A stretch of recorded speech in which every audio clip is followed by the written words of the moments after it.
Good morning. I'm here with, this is Brian Jones. I'm here with veteran professional trader Chris Hood, trader extraordinaire, the world's most interesting man. How you doing, man? I like it. Man, I tell you what, this is the thing. I think with the market condition as we are, we don't really care how you feel. You know, the market doesn't care what you think. So I've got to wear the Yeah, t-shirt in support of that. for sure, man. It's like, is this, like everybody's kind of wigged out with the whole coronavirus? Is this like this market condition? Is this something that's, I mean, where do you see the market like in the near term and maybe even in a year? Is this like normal, or is this something that You know, the thing that's going on right now is people sort of have this catch up. There's a lot of catch up happening in the market, right? So, you know, we've got Tesla going into the S&P 500. You've got a whole lot of passive managers that are sitting there going, we've got to buy this thing. We've got to make sure that we keep aligned. So people are buying it. You've got everyone getting excited that at some point they're going to be able to go out and do bowling again. You know, when am I going to be able to bowl?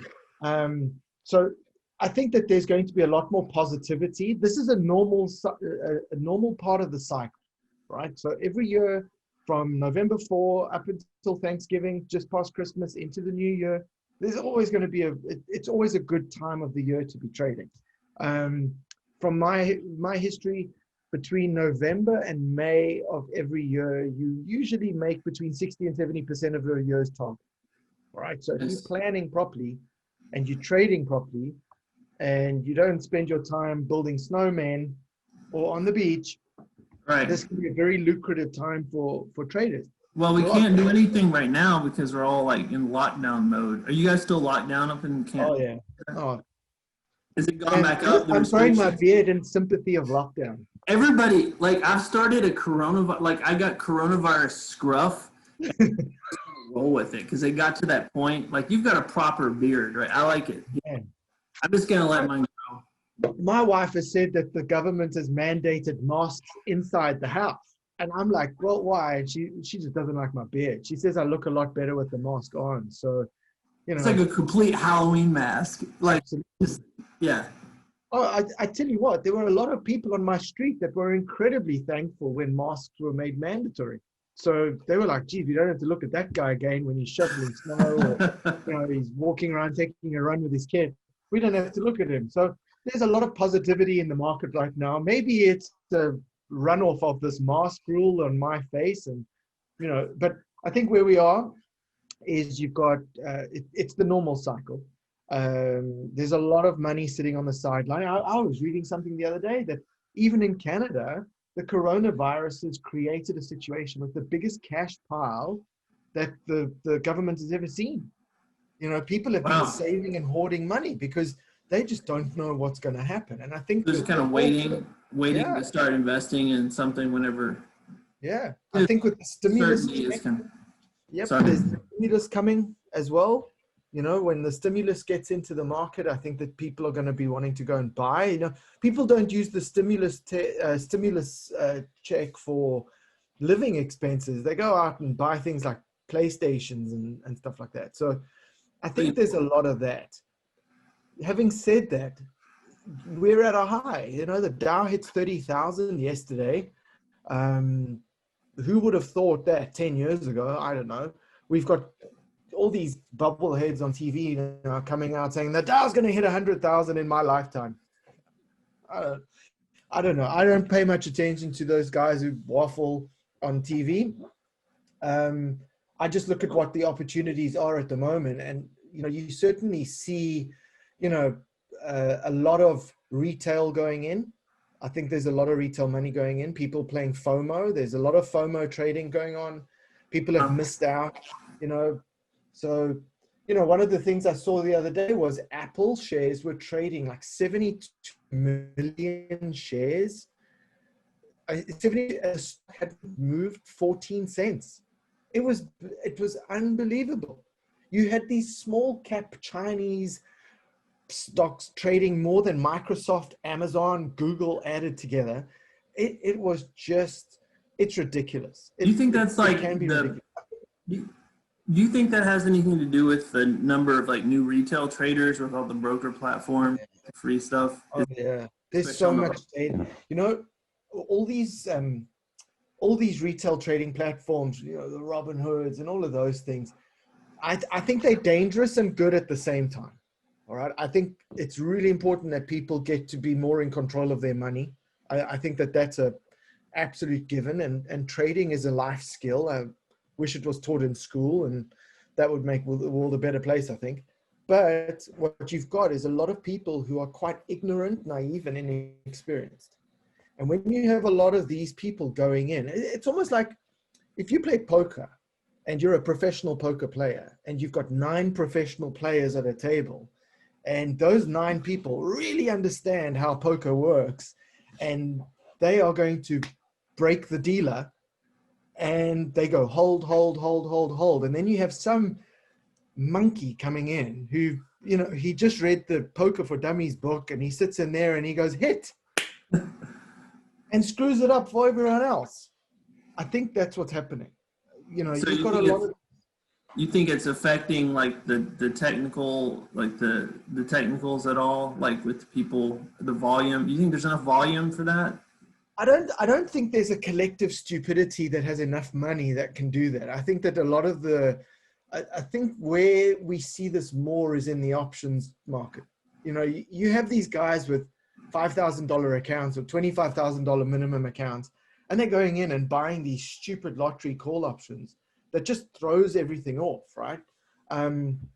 So I don't know. I think that what we'll see over the next 3-4 months is choppiness. The market is choppy. It's not, it's grinding its way up to higher highs, but it's not doing it in big leaps and bounds. It's going to be doing up days, down days. You're going to have to deal with that. It's one of the things that I've been telling all the subscribers is, you know, keep your position small. Don't oversize things. We certainly know that volume of trades can, you know, really help us in this kind of market. It's hard to pick and choose. You know, I've got about 81 to 100 positions, somewhere around there. I don't know which ones are going to work. You know, I try and have as many chances of success as possible. Now, if I didn't have any sort of rules on allocation and sizing and all of that, I would blow my account out in 2 minutes flat because, you know, how do I know? So the process of trading, how to get into a trade, how to get out of a trade, how to maximize your gains, you know, trading to an outcome rather than just trading blind. Those are the key things that are going to keep people successful in a market like this. You know, we take a stock like FTech. If I can share the screen for a second. Yeah, sure. We'll just take a look at FTech for a sec.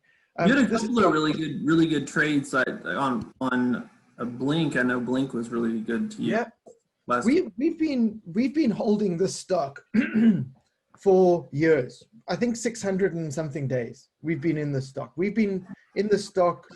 Let's see if I can go back. We bought it around 287. You know, literally, we couldn't have bought it at a worse time. It was somewhere around here. You know, somewhere on these days. Excuse me. So over the last couple of years, I hate saying that because it just makes it sound like a really bad trade. The stock did nothing. It did nothing, absolutely zero. It went all the way from 287 down to like 66 cents at one point. I think it was down here at, you know, somewhere there, 47. And, you know, what I'd said to guys is be patient. You know, this is a good business. It's in the EV market. It does these charging stations. So I just said to them, accumulate shares at a lower price, drop your average down and wait for the payoff. It took us 600 days. The average subscriber with me had these stocks at around 87 cents. So slightly more than what the sort of moving average was because we had bought this big portion at 287. Look what happened. In a matter of 3 days, this thing went up 500%. That's awesome. Right? You know, if you'd bought this at 87 cents and just been patient for 3 years or 2 years, you got out at $7. That's a massive return. You know, so we've got a couple shares now. Most of the position is risk-free. But risk-free with a carry cost of 1 cent a share, because we've already got our money back and it's now trading at 4 and you've got a couple thousand shares. That's a really nice trade to be in. Oh, yeah. I closed out 25% in the pre-market this morning just to get some profit into the P&L, but that's the way you trade. If we sat yesterday and said, oh, you know what, it's going to go up more, well, I don't know. No one's going to know. But we got our original money out at, I think we got out at around 7, just under 7, 664, 665 was around where most of the guys got their cash out, their risk-free money back. So a lot of people still buying in, kind of bag holding there. This is the FOMO traders. Yeah, this is basically like a big catch up, right? So there's no short float. This is basically some of the funds. I don't know who this was that bought there. I mean, that was a huge deal. Whoever that was made a mint because they bought there and they sold here. That's, if you look at the size of these little red. Oh, yeah. It looks almost equal. So let's just assume it's the same guy. This is a massive trade.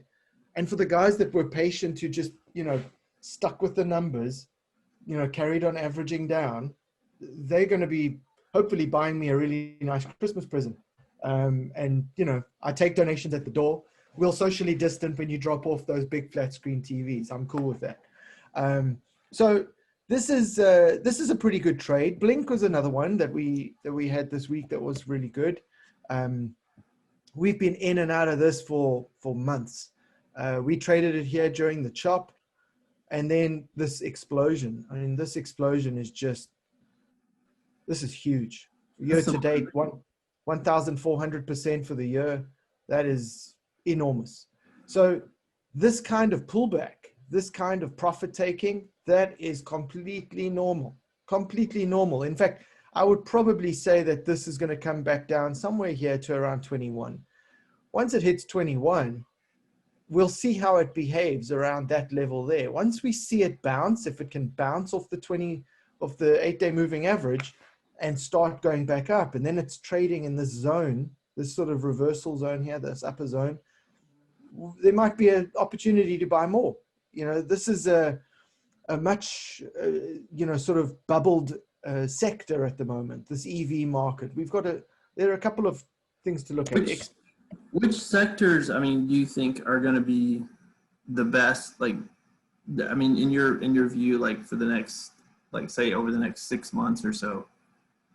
Oh, I think EV, if it can get past this small bubble that we've got right now, I think electric vehicles, I think lithium, battery demand is going to be high. Tesla did an arranged deal with Livent. I think they're a lithium mine, LTHM. So this is lithium, and one thing about lithium is it's not an easy mine. It's not an easy product to mine. 65% or 60% of the world's lithium sits in one country, in Chile, right? So if you're an EV battery guy and you're not tied up with the supply chain for lithium, you're in trouble. And one of the biggest criticisms of Tesla is that its input costs are killing the profitability of its cars. It still doesn't make money on cars. I still don't really understand how they can be valued the way that they are when their prime business doesn't make money without government assistance. It's like, well, I don't really get it. And people are buying in as an activist thing, or for potential maybe in the future or something like that. I don't know. Yeah, look, this company is, I don't know, they're probably going to be people who hate me for it. I can't trade this stock. I have never made money on Tesla. I've always called it wrong, and I should have read my shirt because I personally facts don't care about your feelings. Is that's the saying on yeah, my feeling is I just don't think that this stock is worth what people are paying for it. And the fact is people don't give a crap what I think. So right. Don't take what I say at all. I'm sure that there are people who bought Tesla at $10 and they're billionaires and I'm not. So we'll leave it there. Here's some fundamental truths though. All right. Tesla as a company doesn't make money making cars. All right. What they want to do is flood the market with these cars and basically capture the client from there. Okay. That's the way they work. And they get these government credits, and those government credits, I think they sold them to Fiat for a couple $100 million, and that boosted their profitability, et cetera, et cetera, et cetera.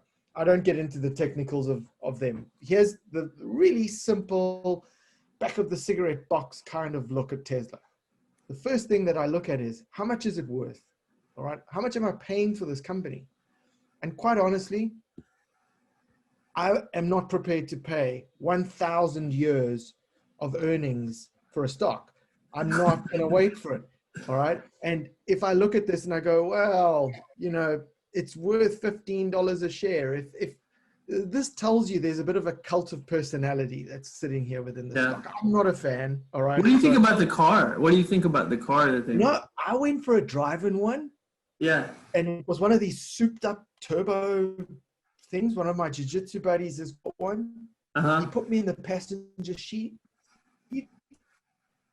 and I crapped myself because this car sucked me in. He took off, and the torque was just incredible. I mean, look, let me put it out there. I used to drive a Corolla. Okay, so if I'm comparing a Tesla with a Corolla, it's like, that's not good. Right. So I love the car. All right, I honestly think the car is a phenomenal car. Right. It's a shit company. All right, you can have this. You can have great product, crap company. You can have, and I just think that paying 1,000 PE on a company that is struggling to make a profit on its prime offering. If Tesla was a tech company, all right, if you said to me, Tesla's like Google, or Tesla's like Apple, they just happen to make cars. Apple makes watches. They're not valued as a watch company. They're a tech company. I would probably say, okay, 1,000 PE is a little off the charts, but I would probably say, okay, there's something to be said about having a higher valuation. Let's just compare Toyota. All right. I love Toyota. I've been a driver of a Toyota for years. I recently upgraded to a hybrid Toyota. So I like my hybrid and I like Toyota. But here's Toyota. Okay. Largest car manufacturer in the world. Most number of units. Been around for years. Makes money selling cars. How unusual. Look at this. I mean, that makes sense to me. I'm new at this, but I think a company should probably make money doing what it's supposed to do. Here's the rub. 1,099 PE for Tesla. It will take you 1,000 years to get your money back. Remember that. 10 lifetimes. All right. Imagine if you could do that. You died and you came back and you said, I'm still trying to pay off that Tesla. It's like, I'm still trying to pay off that stock, that one share that I got for $500. Here we go. Remember the 1,000 number. Look at this. 14.76. Look at the sales that they have. 250 billion. Let's go back and have a look at Tesla's. 250 billion for Toyota. Tesla, we have 28 billion. Toyota is 10 times the size of Tesla at a PE of 14, and you've got Tesla at a PE of 1,000.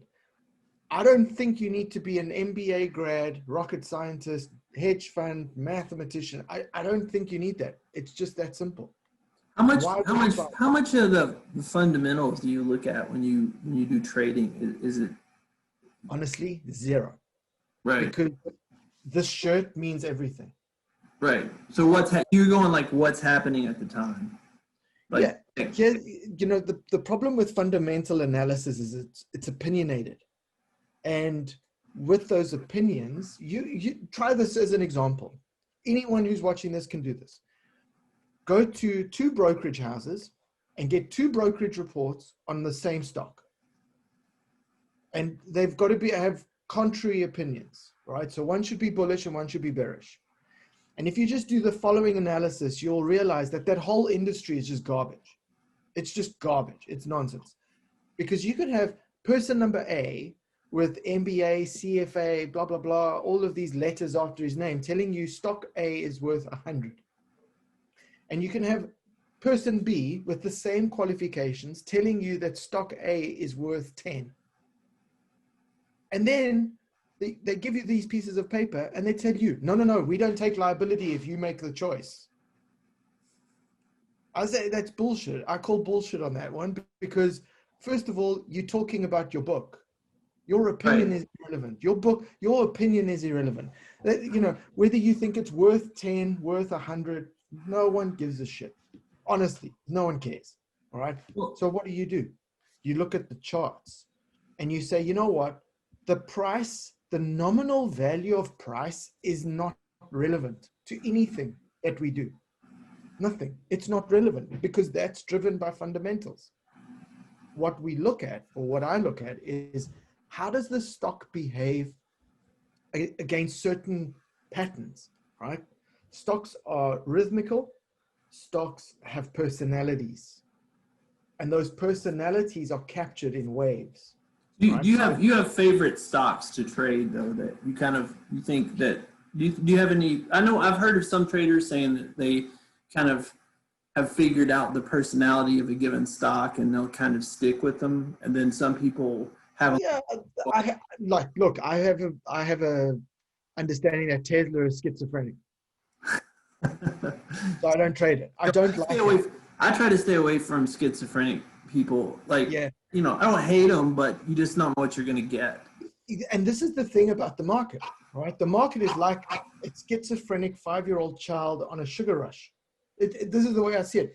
I never really know what stage of the rush I'm going to get. I don't know whether I'm going to get a high or the down. So You just got to deal with it when it happens. yeah, so this is why when I do the sort of weather report where I want to see, well, what's going on? I want to know whether there's a storm cloud coming, whether there's drizzle over here, whether there's a thundercloud, whether there's hail. You've got to know what you're dealing with and whether or not you need an umbrella or maybe just a raincoat, right? So stocks are the same. If we look at things like, here's a stock I really like. Like, this is awesome. This is a great stock to trade. It has a pattern. You can see every time it hits this 8-day EMA, someone comes in and buys it. Someone comes in and buys. There you can see there's a buy. Here it was falling, it fell, there was a little bit of resistance there. But this is the kind of stock you want to be trading. Here, look at RH. This is another one. I quite like this stock as well. Look at how it forms into this line, into that upper reversal zone. It just stays in there. That's the sort of stock you want. Big jumps, comes back. Comes in, big jump, comes back. Not schizophrenic. No, this one is a pretty good one. This one's a good stock. Let's have a look at, you can even look at the indexes, right? So TQQQ, another one I like, it's volatile. You're gonna burn if you get these ones wrong, but you can see there's a sort of rhythm to the Nasdaq, right? So some people have I only trade Facebook, Twitter, paper. I don't do that because the cycles can differ.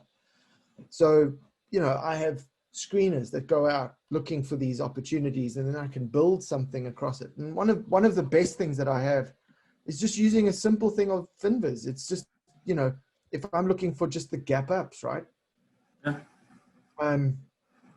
I have to run off in a second.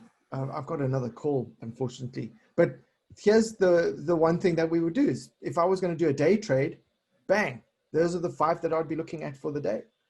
So, the most important message for people today is, just ask common sense questions, right? Don't let feelings overrule facts, right? Whether you think something is important or whether you think something is, expensive or not, it doesn't really matter.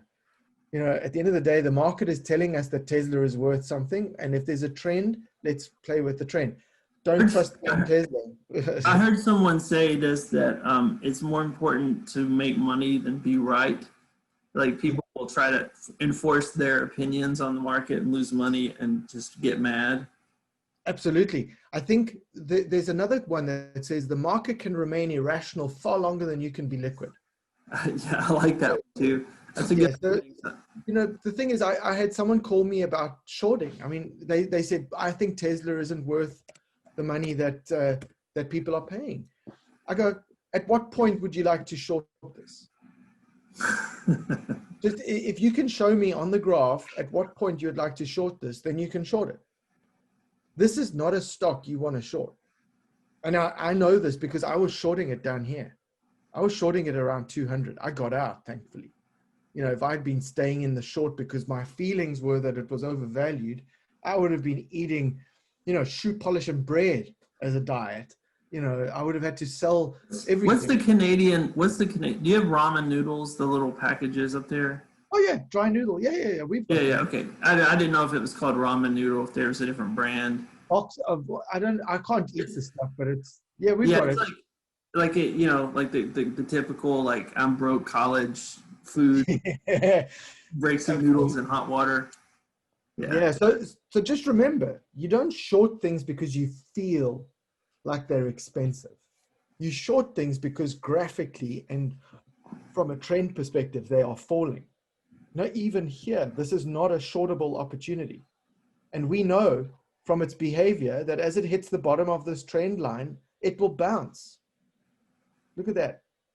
So if you were going to short it, you would short it at the top of the Bollinger and buy back as soon as it reverses back above the moving average. That would be the trade. The problem is, this thing, if you look at how wide these candles are huge. This is one day. The price went from 428 down to 371. That's one day. This is huge. And for someone who's trading and they shorted it at 371 because it had passed, imagine where you would be at the end of the day. You'd be losing your shirt. Oh yeah, for sure. So it's just, honestly, stocks like this, not worth shorting. Now, just quickly before I leave, there's a way to short safely. All right. And the way that I do it is I buy a call option first. If I think a stock is overvalued and the trend is moving up, I buy a call option, right? So let's say I've got a call option here when it broke above this declining line, right? Buy a call option. I think the stock is expensive. Bang. I bought the call. I've got the stock. I've got the call option, and I wait for this to fall back down. All right. So this call option is making me money.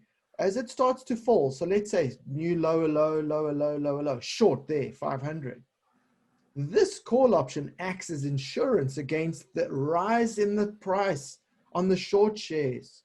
Now, I can almost have a risk-free short position because of the first step that I took. Oh, very sneaky. So if my intention is to go short, I sometimes may have to start long. It's called working your plan. Then, even if I'm wrong on the short, I'm still making money on the long. So when you short, you shouldn't be so committed to your idea that you die. This is not something like political activism, right? Right. No one's going to get money for being, no one's going to judge you for being on the wrong side of history when you've shorted a stock. The only thing that's going to happen is you're going to be homeless. It's not, this is not about some form of morality, right? All you want to do is make money. The way to do it is smartly. Go long, buy your insurance first. Then you add your prime target, which is the short shares. Now I've got minimum risk. If the trade goes against me, I close the short shares and I continue to hold the insurance and wait for a better entry. I haven't lost anything. So let's just wrap this up then, and would really just off the top of your head, 3 questions here. Number one, if people were going to look at a stock for, say, so today's the 25th of November, for the next, I don't know, couple of weeks, what stock should they look at for a long position? I would probably be looking at stocks that have got very high. Do you have a particular ticker that you are? Let's have a look. I will tell you now, the ones that I am quite bullish about at the moment are the EV stocks. I think EXPV, XPeng, I think this one's going to go well. I think we're still in a strong trend here. It's still in the upper reversal zone. I think that sticking with some of the EV stocks as well as lithium. I think the LIT ETF is also going to continue to go up. If I look at what I've got on my list here, I really like McDonald's. I think that this has been chopping around a little bit, massive movement over there around earnings. I think that this is going to move up. I think we're going to see some movement out of McDonald's. I think we're going to see some interesting things coming out of this Li Auto, which is also in the EV sector. Let's have a look. I think Boeing is a pretty good bull put spread. If anyone's looking for a bull put spread on Boeing, somewhere around here, we can see that there was some nice support here around 216. Let me draw the Fibonacci just quickly and you'll see where it lies up.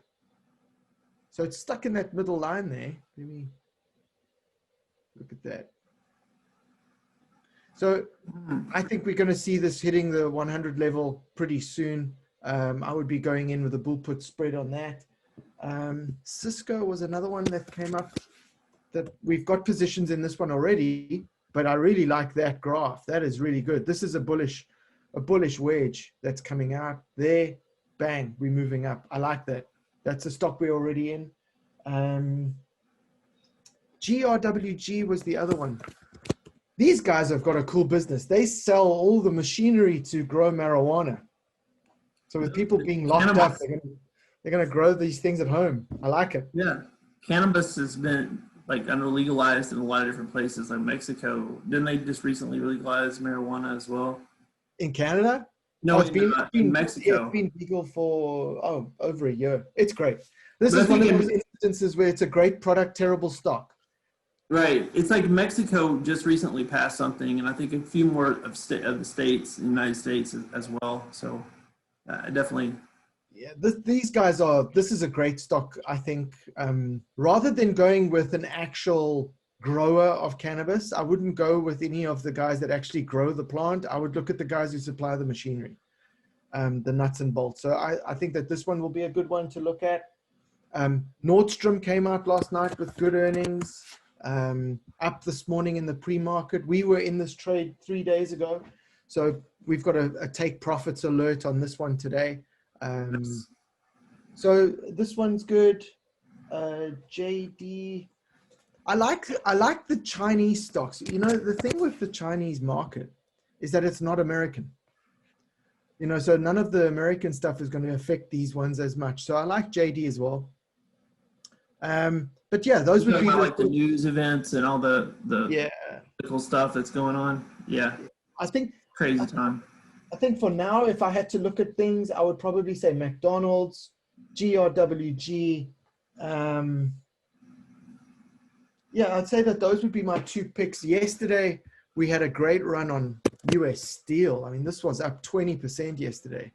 Yeah, I was in that. Yes. Awesome. I'll take the flat screen TV on social distance delivery.